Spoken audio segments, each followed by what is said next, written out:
Welcome to Your Ultimate Life podcast, where we help you break free from mediocrity and create a life of purpose, prosperity, and joy.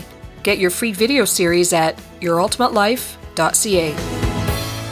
Welcome to Your Ultimate Life. Now, we're going to have some fun with this episode. Excuses are an existential threat. What in the world does that mean? Well, I really hope you're watching the video because, and if you're not, why not? Go to YouTube. They're on YouTube. The reason I do hope you're watching it is because of the backgrounds that I put on every episode. But anyway, this one is a confusing mess of mirrors and sort of confusion, and there's people in there, and everything is just like really confusing. And the reason I picked that background is because that's what excuses look like, feel like, and actually are in our quest to create your ultimate life. Your ultimate life. That loving, beautiful, powerful life, a purpose, prosperity, and joy. And what are your words? Freedom, cash, love, health, wealth. I don't know. What are your three most powerful words, and are you achieving them? And here's the thing I want you to remember, and I don't say this every time, but I'm going to say it today, and that's this. You can have that today. So often we say or think or believe, or all of it, okay, I'll be happy when. I will be happy when I get my mortgage paid off.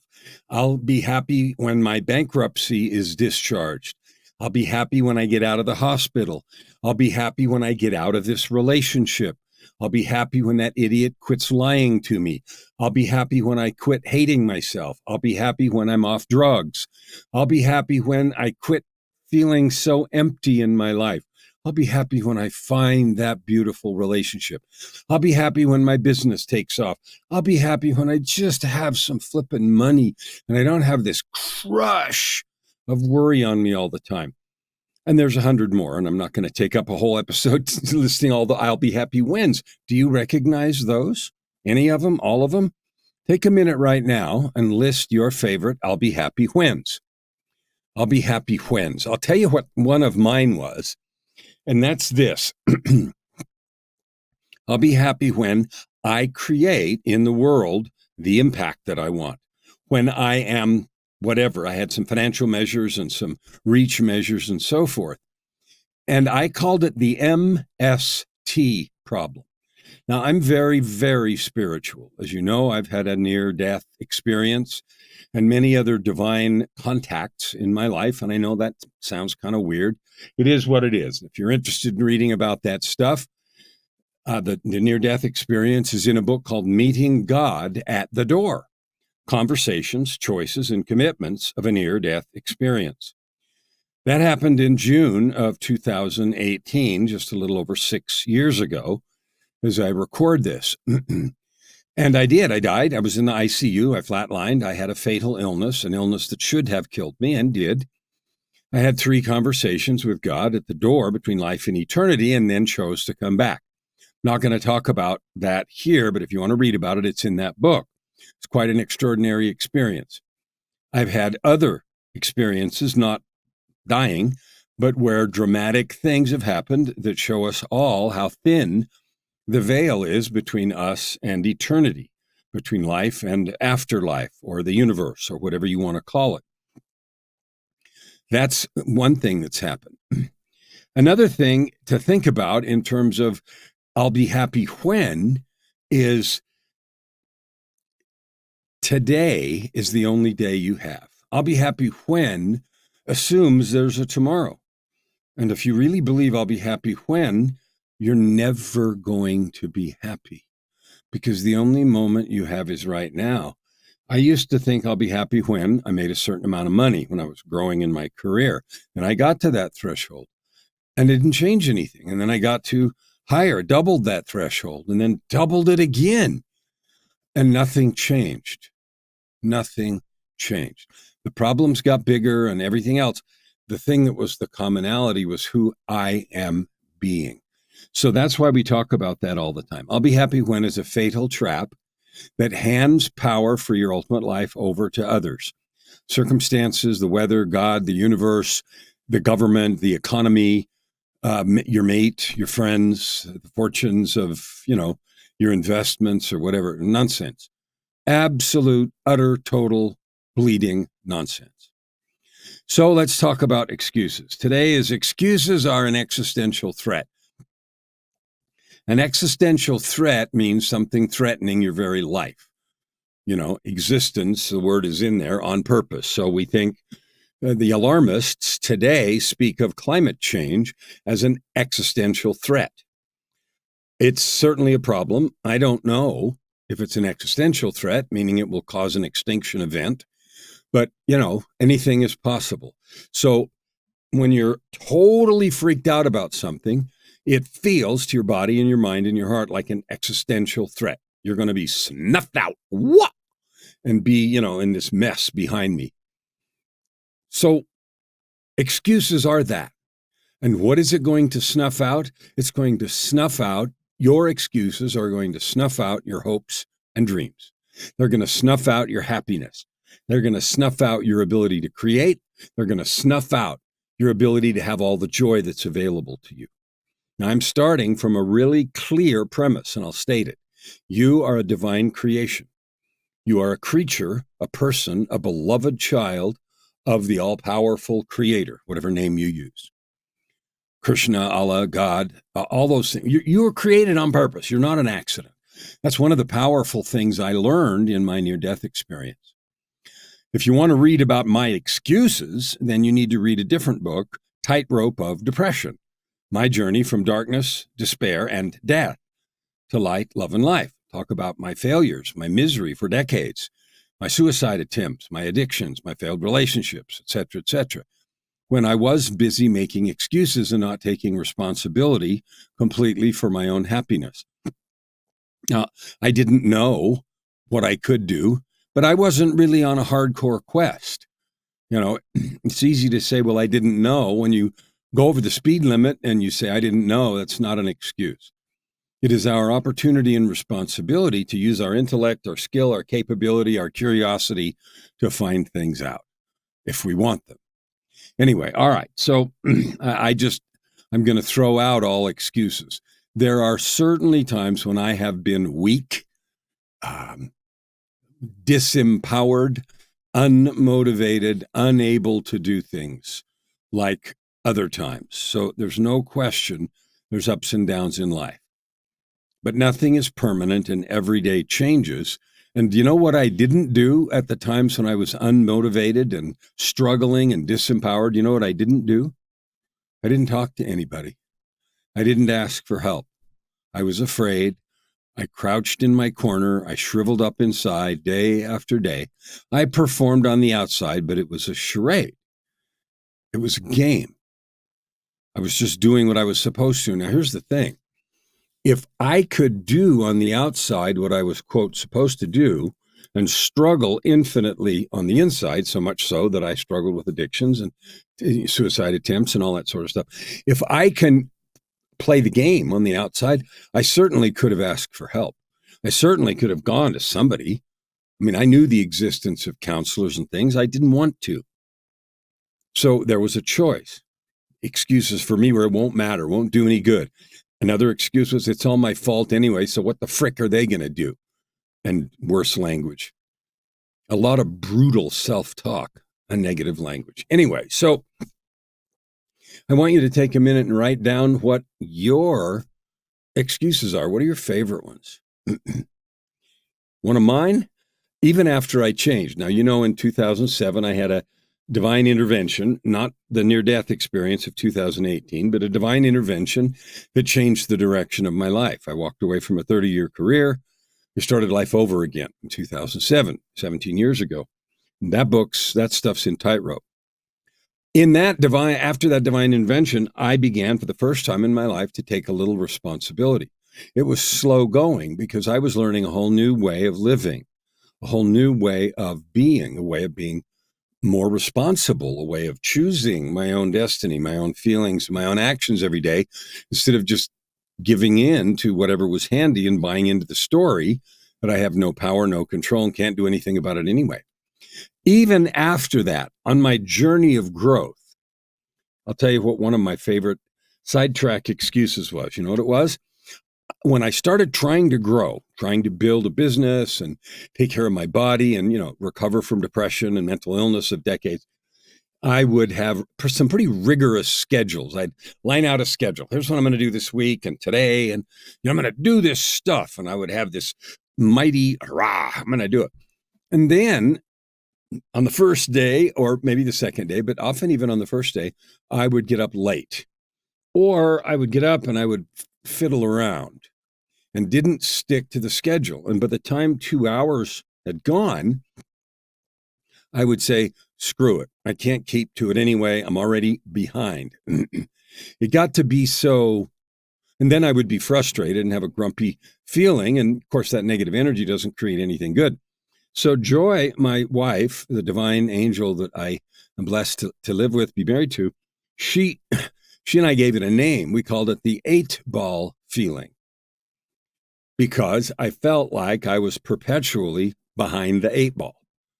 Now, that's a saying that means you're screwed, right? You're behind the 8-ball, your back's against the wall. I had it all the time. And it happened, I would set goals, and then I wouldn't keep to them. And then, the first half of the first day, I'm screwed. And then I might sort of mumble through the day and get a few things done, but it was not with positive energy. It was not with real intent. It was feeling hyperventilating because I was behind again. You recognize that one? That just tripped me up all the time. And we'll talk about getting rid of it later, but that was a killer for me, the 8-ball feeling. Now, there's lots of ways. Now, we'll talk about getting rid of it right now. There's lots of ways to deal with that, okay? One of them is to set smaller goals. I used to brag on myself for that by saying, see, you're just copping out.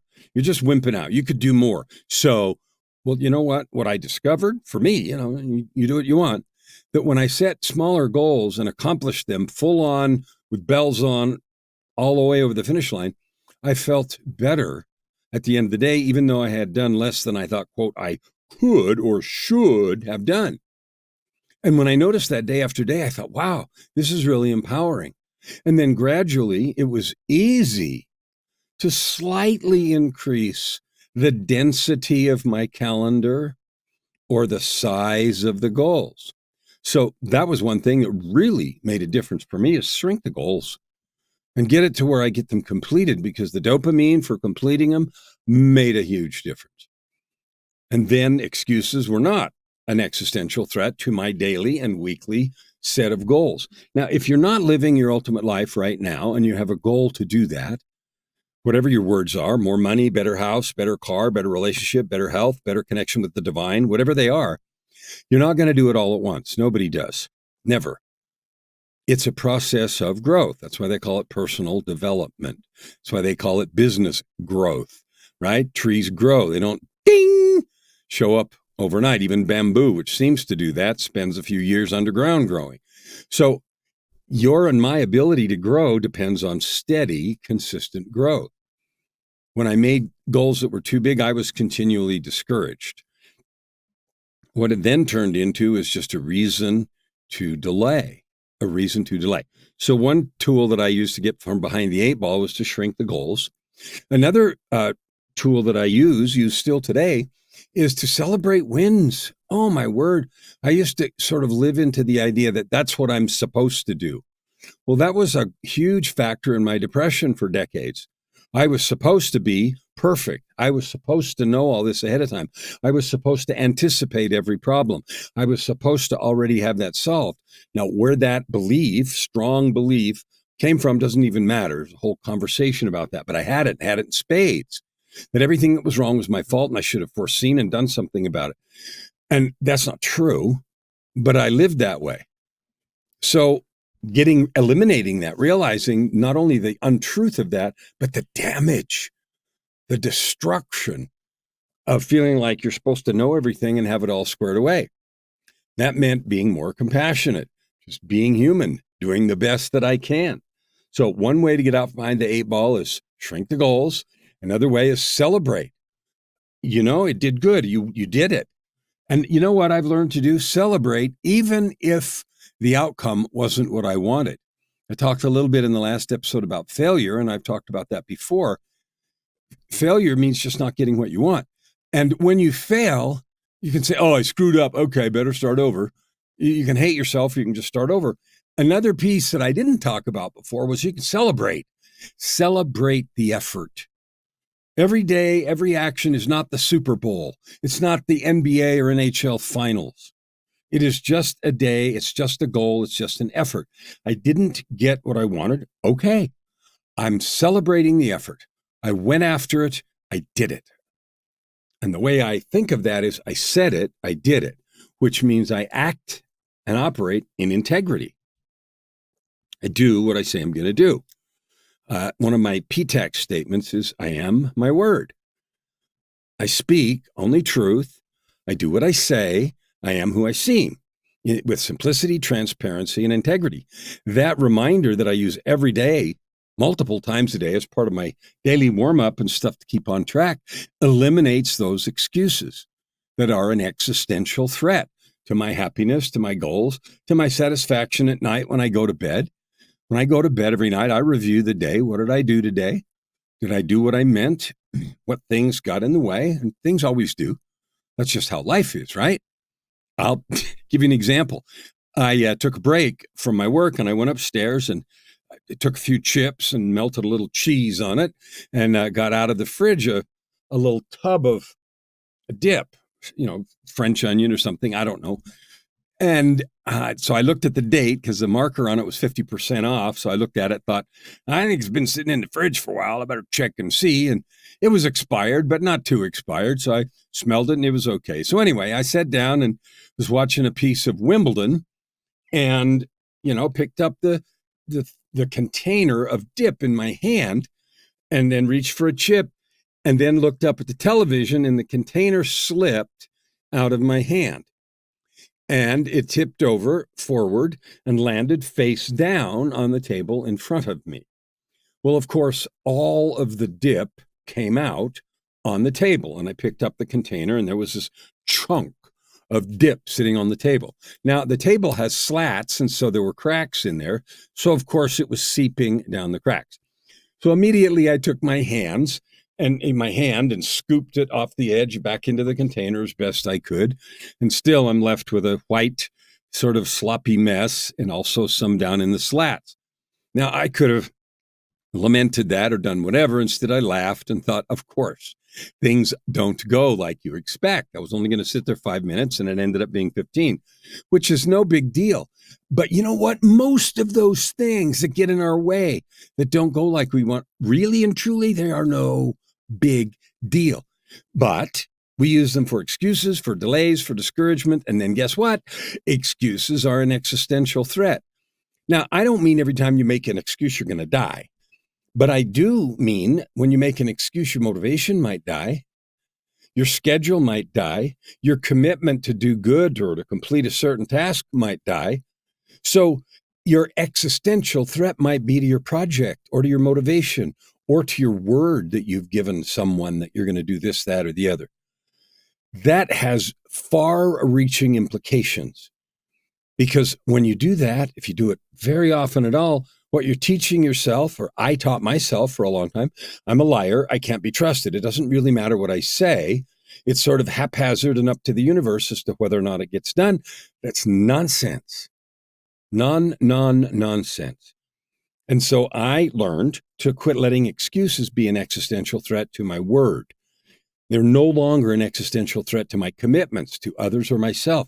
They're no longer an existential threat to my schedule. They're no longer an existential threat to my joy.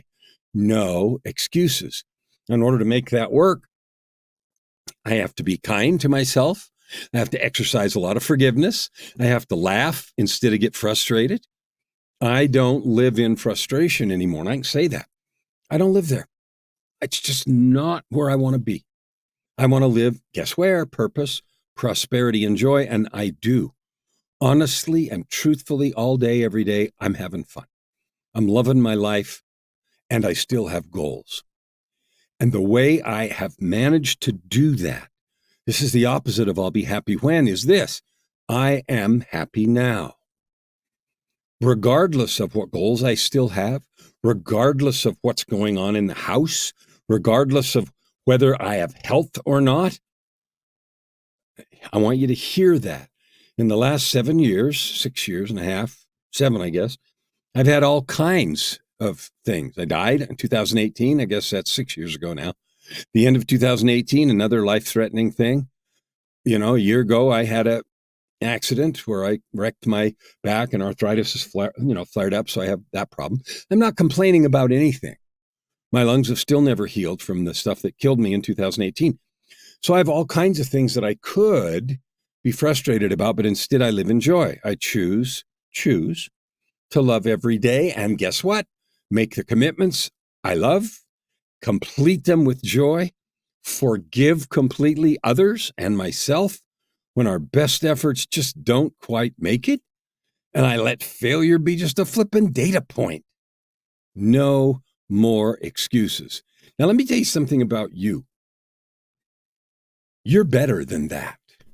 You're more powerful than that. When you, me, any of us, we let excuses trash the day or trash the project or trash the hour or trash whatever, we're just giving up. We're abdicating our divine right.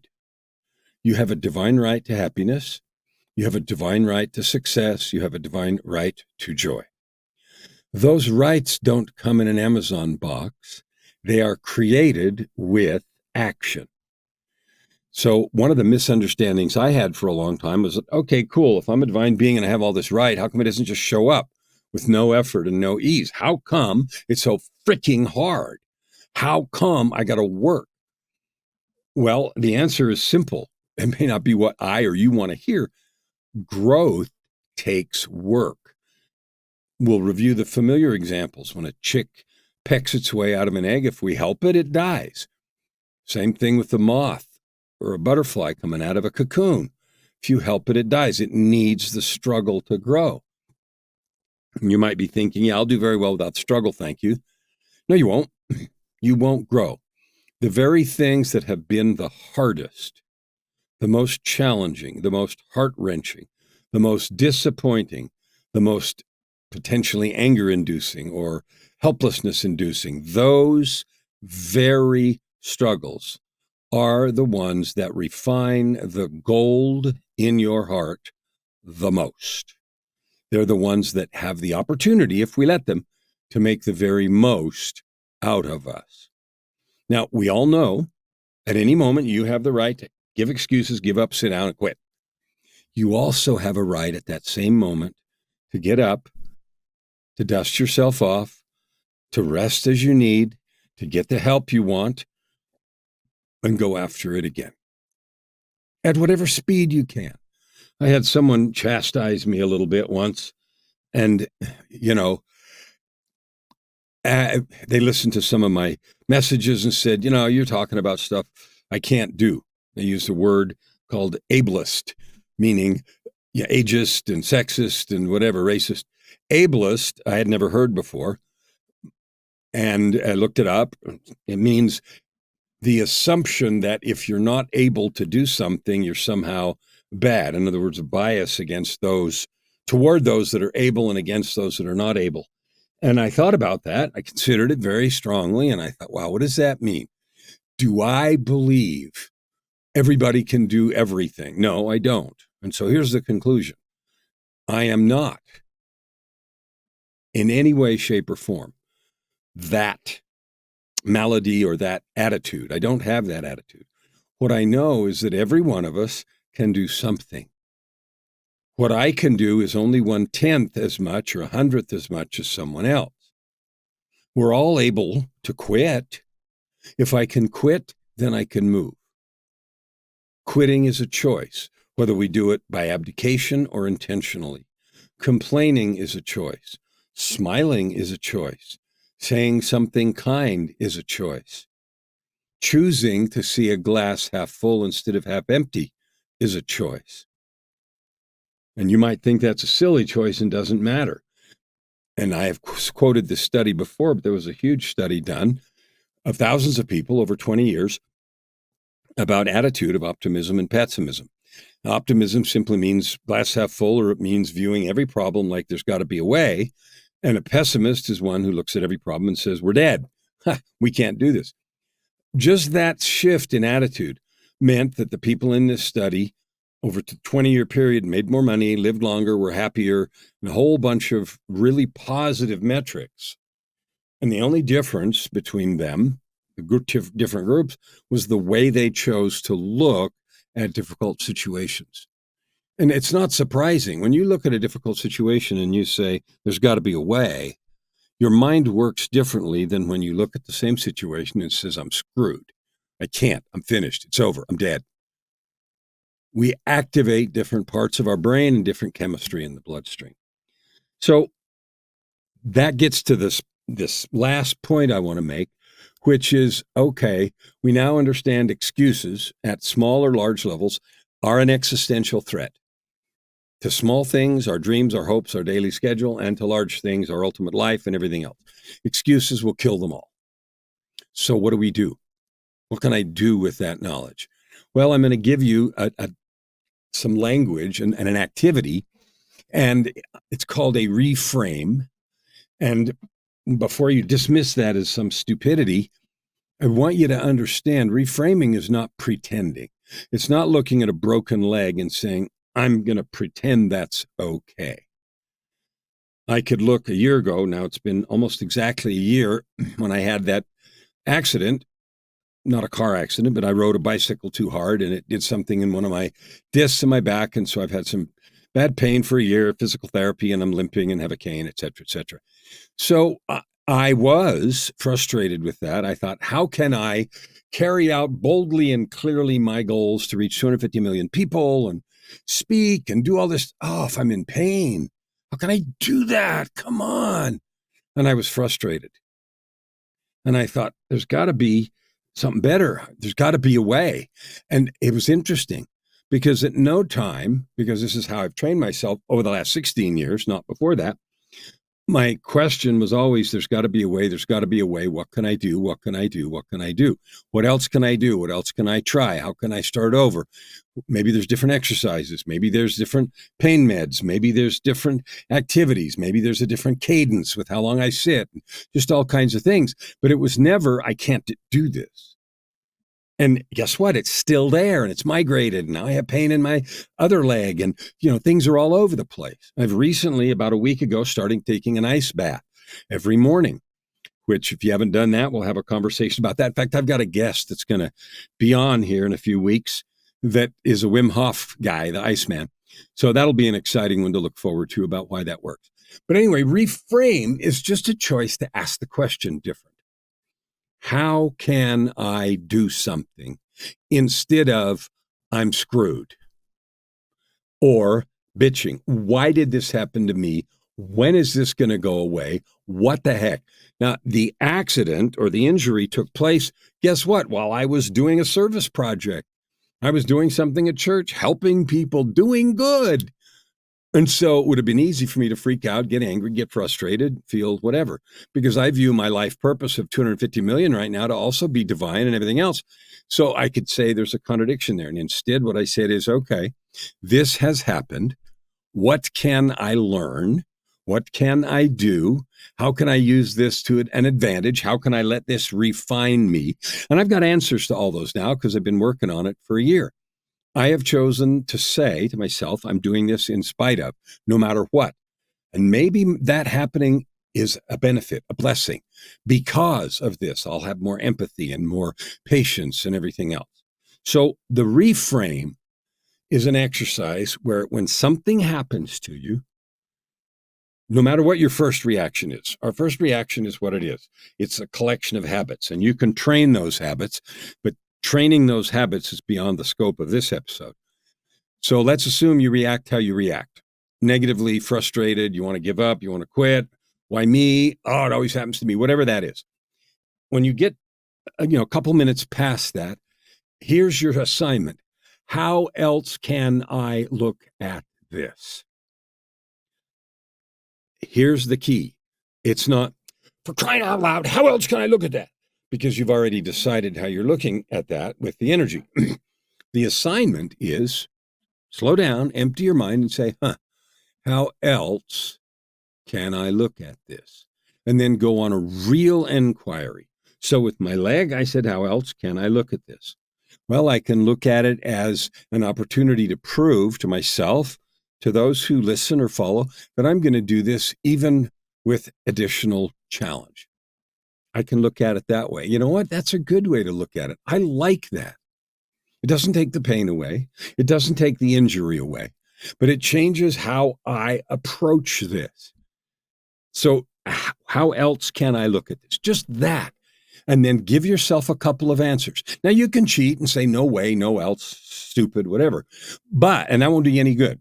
And that's another excuse. And that will be an existential threat to your happiness. If you do it really, how else can I look at this? And ask the question for real. And then give yourself a couple of answers. I could look at it like that. What would happen if I did? What actions would I take? All of that drives anger, frustration, doubt, fear, drives it out of your mind because curiosity, excitement, opportunity, looking for good things, they can't exist at the same time as anger, frustration, fear. Those things are mutually exclusive. I can tell you right this minute, excuses will kill everything you're doing. Reframing will give you the opportunity to find a new way, to find a solution, and get past the problems, the frustrations. It will get rid of, I'll be happy when. How else can I look at this situation? Well, I could be happy about it. I could be excited about it. What would happen if I were excited? Now, it's a challenge because if your habit is to always say, it's stupid, it'll be difficult. But it's a learnable skill. And I can promise you something, because I've done this work. If you learn to say, what else can I do? And dig in and find other ways to look at it, and then choose to do that, you'll find more solutions, you'll be happier, and you'll realize the truth of what I said, which is you can be happy today, right now, no matter what's going on around you, not later when some other externality changes.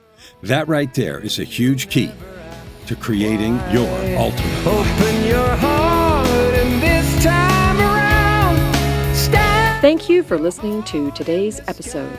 We hope that you take it deeply into your heart and decide for yourself how you can create anything you desire. If you like what you heard, please subscribe to this podcast and share it with your friends. As always, we'd love to hear your feedback and topic suggestions. Until tomorrow, this is Your Ultimate Life with host Kellen Flukiger. Stand with your heart in the sky and your feet